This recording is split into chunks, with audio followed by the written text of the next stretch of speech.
Hi cats and kittens, it's Amy from Savor Salvage Scent and I hope you're doing really well. Today I want to talk to you about 10 of my favorite honeyed or honey prominent perfumes. Before I dive in, to those of you who are returning, thank you so much for subscribing and staying in touch. I love learning alongside of you, talking with you, sharing addictions with you.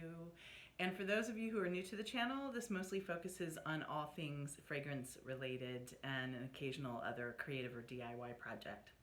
So I have 10 scents to talk to you about today that are honey prominent. I would say in the beginning, probably the first 6 or 7 scents I find to be super honey prominent. And then the last few to me are just like compositions that are very, very honeyed. This is quite a range. You'll see everything from $10, $15 perfumes to high-end pieces or artworks. And I'm probably not going to go over every single note. I'll tell you a few and I'll tell you kind of like what kind of honey I get when I smell these. All right, so diving right in. This is a judgment-free zone before I tell you about one of my first and favorite scents that are honey prominent. I am not a huge Kardashian fan. However, in walks Kim Kardashian's Pure Honey into my life. I had read from a few people I really respect that they thought this was a great honey perfume. You can find this on the kind of discount sites for anywhere, no joke, from like $12, $13 as a tester up to $20. This is 3.4. I think the bottle's even kind of cute. This is a tester, so I have another cap on it, but with this bee and its little airstream there. So really, really affordable, and it is truly one of my favorite honey scents. It's a very easy to wear honey, and I find it good just about all year, but especially in the warmer months. So Claude Deer is the nose. This was first created in 2013, and what I get is honey, light florals, and the tiniest hint of musk, mostly honey and florals. It's light when it dries down. It's really nice. It is something I find I have to respray through the day, but totally worth it at the price, and I just think it's a wonderful honey scent. So so Kim Kardashian's honey, Pure Honey. Okay, the next two I'm going to talk to you about I would call ripe or skanky honeys. I love them both though. Let's go with, I hope I'm pronouncing this house right. This is an independent house, a US house called, I think it's Sucrabeille. I will link information about the house below. They make tons of compositions and scents. I find their tea scents to be incredible. They make some of my favorite tea scents. They have many different sizes, and so they have real small sizes so that you can kind of sample or order, and that's really great. But I have a 10 milliliter here of something called Black Honey. I think it's a witch over a looking ball or cauldron there. This 10 milliliter ran me $20. They often have sales though too. So what do I get with this? Honey, resin, rosewood, patchouli, and vanilla. There are other notes, but those are what really stand out for me. Yeah, I would say this is kind of like a skanky, really ripe, maybe even slutty honey. That resin really brings something kind of earthy and magical to it. Ripe, it smells to me, this is a really sexy scent. Smells a little bit like sex. And this to me, it smells a lot like the beehive. You know, like beehives are a little funky. The bees wax, the pollen, everything that's in and out of it. And so Black Honey by Sucraby, really cool. I especially love this in the colder months, but a dab or two during the summer is really cool too. Oh, and by the way, the reason I decided to do this honey-based video right now is I live in Ohio, and this is really the time of year, June and July, when people are starting to harvest honey. So yeah, Sucraby's Black Honey, really wonderful, affordable. You won't walk around smelling like everybody else. Next, another skanky honey, and this is, you know, it's a funny thing when you're into perfume and you collect it over years, and I'm sure that you guys might have had this experience with food or with music. There are, artworks that when I first experienced them, I'm crazy about them. And then there are some where I might not even like them in the beginning, and then I learn to love them. So, Alkemia's Miel de Sauvage et Tabac. So, wild honey and tobacco. This would be that. This is they are a indie house out of Massachusetts. The nose's name is Charlotte Moreau, and I think it's just her and one or two other people, and they're amazing. They make magic. This is the skankiest honey to me you can imagine. So when I first tested it, I didn't just dislike it. I was like, what is this? And the funny thing is, within an hour or two, once it dried down, I was kind of like, oh, but what is this? Things changed. And then I even wrote a friend of mine who collects perfume, and I was like, this is the skankiest, most sexual scent I have ever smelled. It almost smells like body odor, or God, I could name numerous things. But a lot of a lot of perfumes have strange or things that would be surprising to people who don't collect perfume in base notes. And these funky elements, these animalic or bodily elements, often give it a richness or a base, truly. Well, this is one of those. Once this dries down just a tiny bit, and I have a feeling this will be way better in the colder months. I just bought this in the spring. This is awesome, just a dab or two, and when it dries down, it's gorgeous, and it gets more gourmand once it dries down. But I will warn you, do not spray a lot of this on. But if you're a honey lover, this is really, really cool. Like, in spite of my entry to this, trust, if you are adventurous, like honey, like animalic scents, I would say give this a dab or two in the colder months, and it might be one of your favorites. It's beautiful. This runs $45 for an ounce, and then they also have oils in the 15 to 18 or 20 range, and those are 5 milliliter.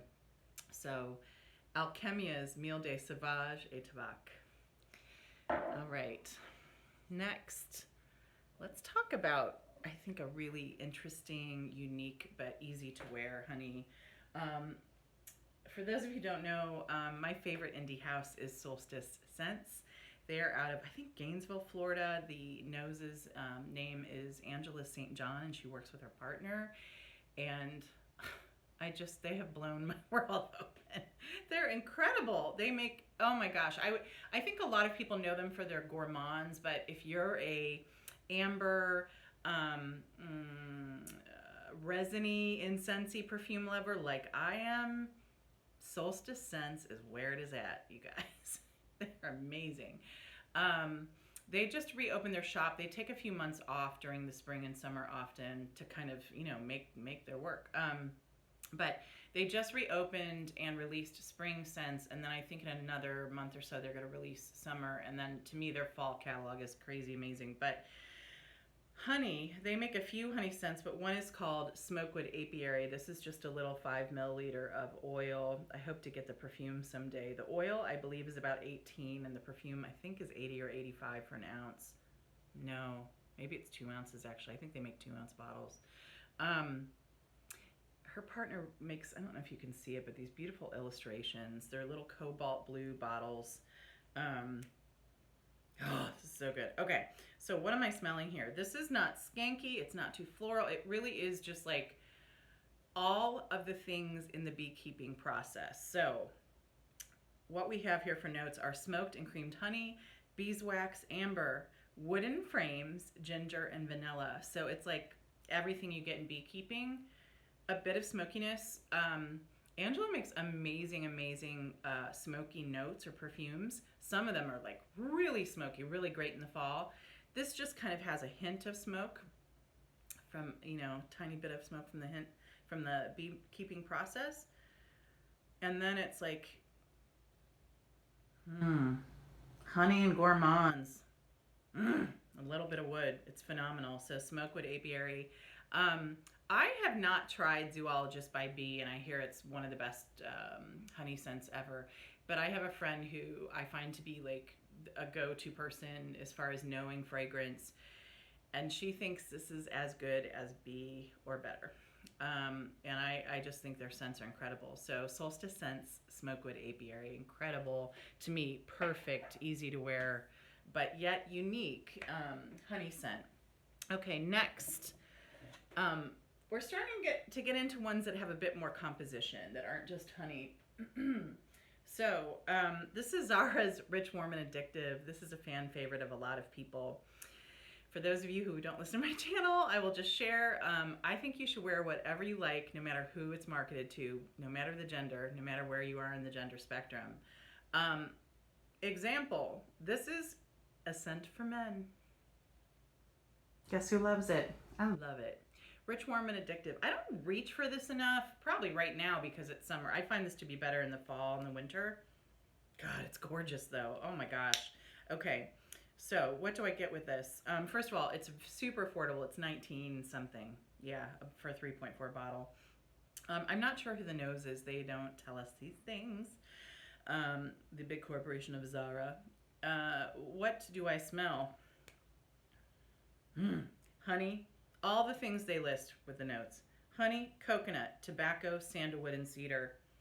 I would call this the perfect fall honey. It is so gorgeous. This is like going on a hayride, putting on a warm sweater, going out in the chilly fall air. It's wonderful. It's also fabulous, even though vanilla isn't a note. I find this to be super vanillic, aromatic, fall-like honey. Tremendous. Rich, Warm, and Addictive by Zara. Only $20 too. What a steal. Okay. All right. Changing lanes for super affordable to not quite as affordable. I have a sample here that I've been wearing over some time, and it's because it's very strong. Some of you know that I've been really testing and getting to know Serge Lutens scents this year. So Serge Lutens makes with French perfumer who makes with Christopher Sheldrake, another nose. This was released in 2005. This is a sample of Chergy that a wonderful friend sent me. The full bottle, I believe, is about $150. I think that's a 1.7, and it's something I will buy eventually. Occasionally, you'll find them on discounters. Sometimes you can find Lutens from like $50 to $75 a bottle if you watch. This is a really fine fragrance. And what do I get with this? Tobacco, honey, amber, hay, incense, sandalwood, iris, rose, and musk. Those are all the notes. I felt like it was important to say because this is a sophisticated composition. But what do I really get?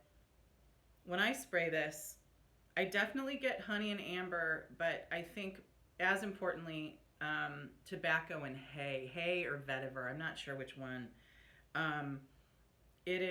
It's got this really, it's like the classiest aromatic, and again, I think you should wear these no matter, you know, who they're marketed to, but I find this perfectly unisex, like right down the middle for me.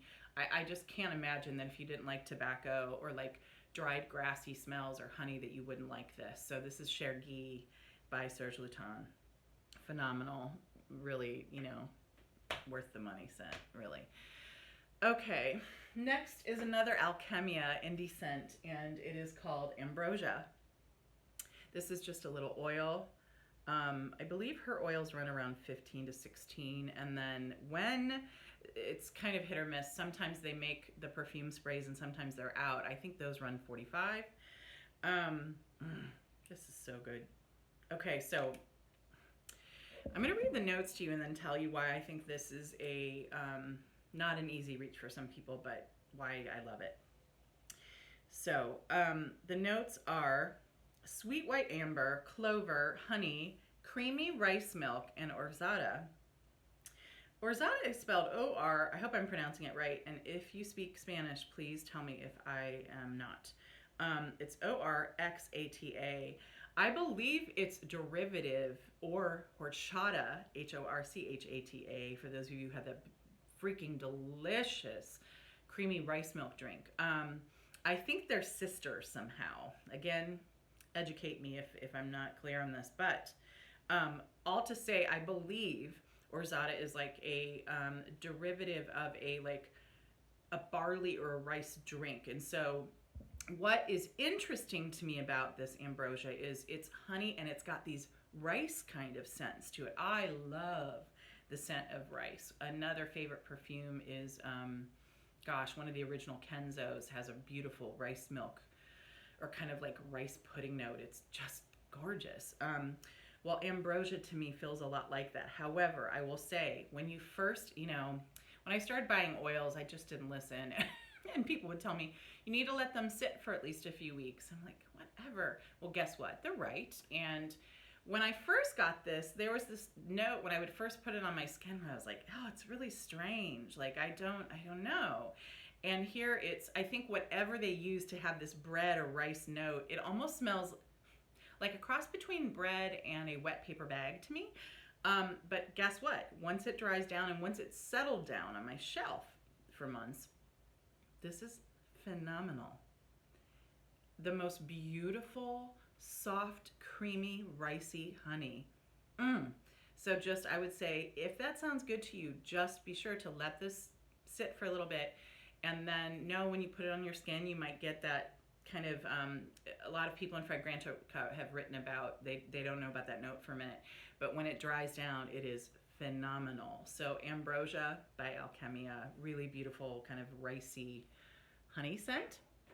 All right, the last three that I'm going to talk about, I would say, are not as honey prominent. In fact, one or two of them I don't think even have honey as a note, but I just want to tell you I really, really get honey when I spray them. So one that does have honey in it is, this is just a little, I think 5 milliliter or maybe 7 by Jo Malone.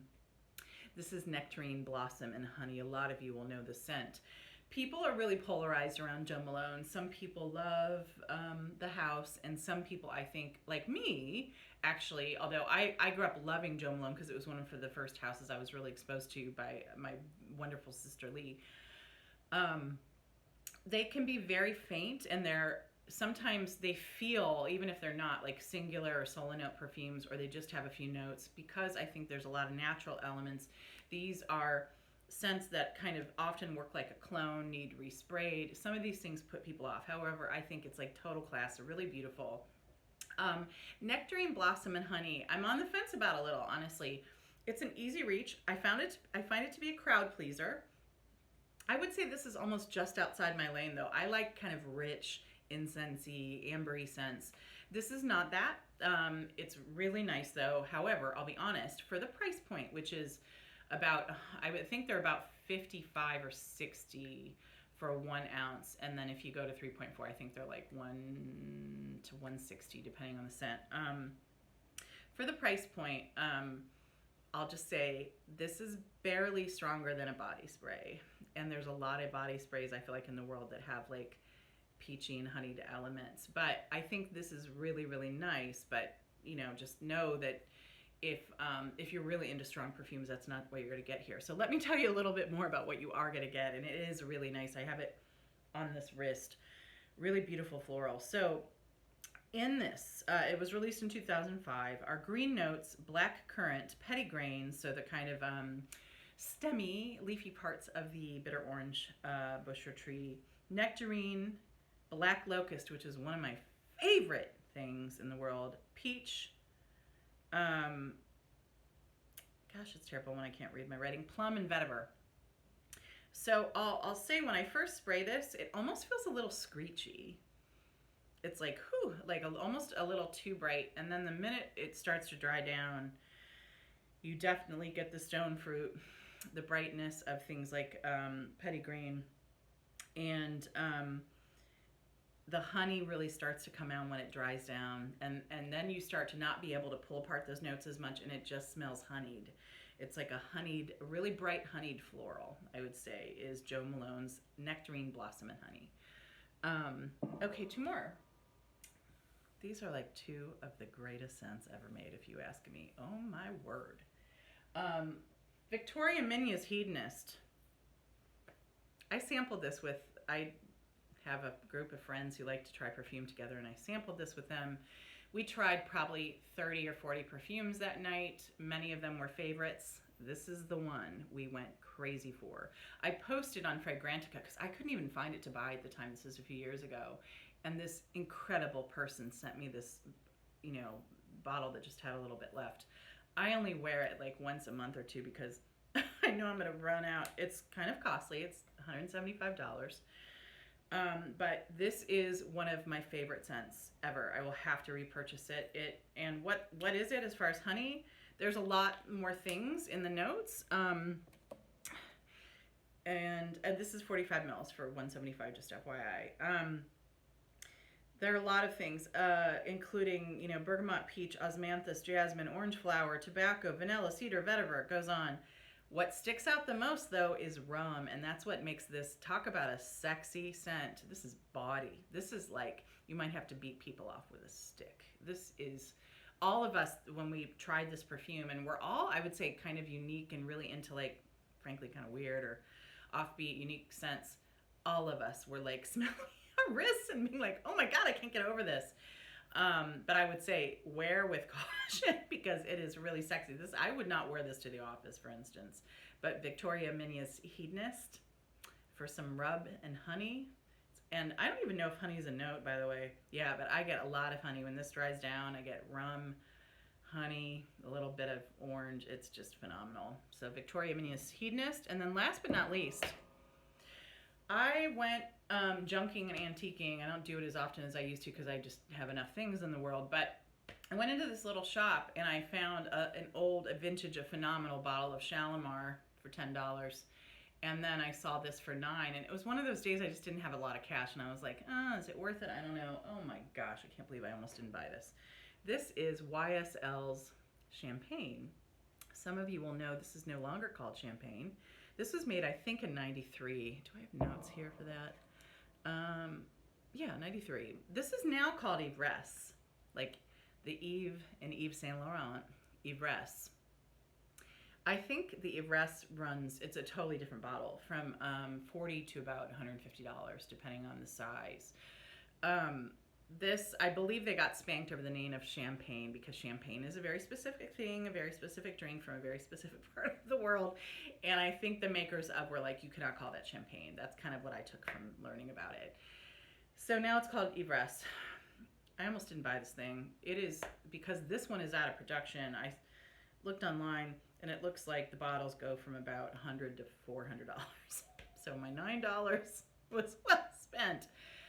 This is just, there must be 25 notes in this. This is a Sophia Grossman creation, by the way. And for those of you who don't know her, she's an incredible nose. This has a ton of florals.